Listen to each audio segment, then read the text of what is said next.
Hi friends, welcome to Sriyarsha cooking channel. నేను మీ సరిత. ఇవాళ మన రెసిపీ వచ్చి ఎక్కువ ప్రోటీన్ ఉన్న పన్నీర్తో ఎప్పుడూ ఒకేలా కాకుండా ఓసారి ఇలా పన్నీర్ బుర్జీ ట్రై చేయండి. చపాతీకి, రోటీకి, పూరికి, రైస్కి, బగారా రైస్కి దేంట్లోకైనా చాలా చాలా బాగుంటుంది. మరి ఆలస్యం చేయకుండా దాబా స్టైల్లో పన్నీర్ బుర్జీని ఎలా చేయాలో చూసేద్దాం పదండి. దీనికోసం ముందుగా స్టవ్ ఆన్ చేసి ఒక ప్యాన్లోకి 2 నుంచి 3 టేబుల్ స్పూన్ల ఆయిల్ వేసుకోండి.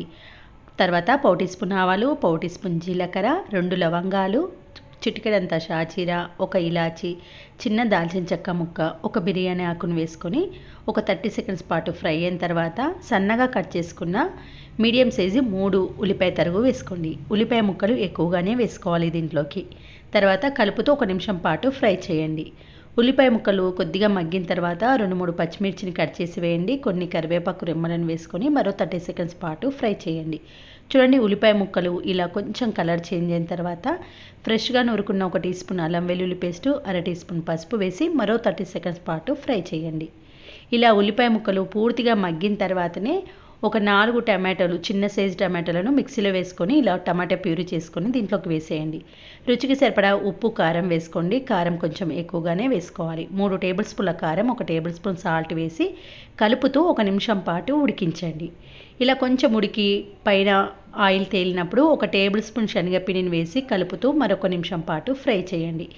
దాబాల్లో ఇలా శనగపిండి వేసి కర్రీ చేస్తారు కాబట్టి దానికి స్పెషల్ టేస్ట్ అనేది వస్తుంది. గ్రేవీ కూడా చిక్కగా వస్తుంది. ఇలా కలుపుతూ శనగపిండిలోని పచ్చిదనం పోయే వరకు 1 నిమిషం పాటు ఇలా ఆయిల్లో ఫ్రై చేసుకోవాలి.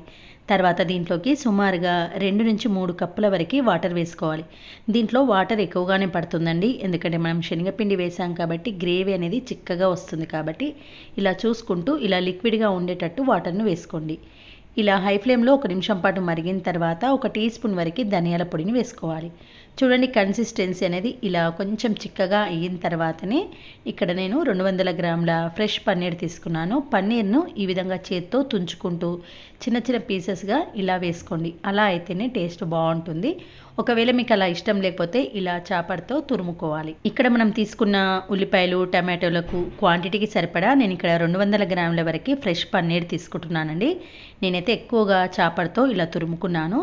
మీకు పన్నీర్ తిన్న ఫీలింగ్ కావాలంటే చేత్తో తుంచుకొని వేసుకోండి.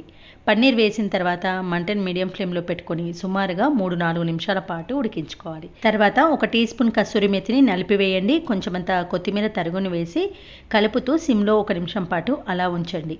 1 నిమిషం తర్వాత దీంట్లోకి ఇలా 1 టేబుల్ స్పూన్ వరకు బటర్ వేసుకోండి. ఇది కూడా స్టవ్ ఆఫ్ చేసే ముందు వేస్తేనే దాని ఫ్లేవరు, టేస్ట్ అనేది కర్రీకి వస్తుంది. బటర్ వేసి జస్ట్ ఒకసారి ఇలా కలిపేసి స్టవ్ ఆఫ్ చేయండి. అంతేనండి, పక్కా దాబా స్టైల్లో పన్నీర్ బుర్జీ కర్రీ రెడీ అయిపోయింది. వేడివేడిగా రోటీతో కానీ రైస్తో కానీ ఓసారి టేస్ట్ చేసి చూడండి, చాలా బాగుంటుంది. పన్నీర్లో ఎక్కువ ప్రోటీన్ పర్సెంటేజ్ ఉంటుంది కాబట్టి పిల్లలకు, పెద్దవారికి చాలా మంచిది.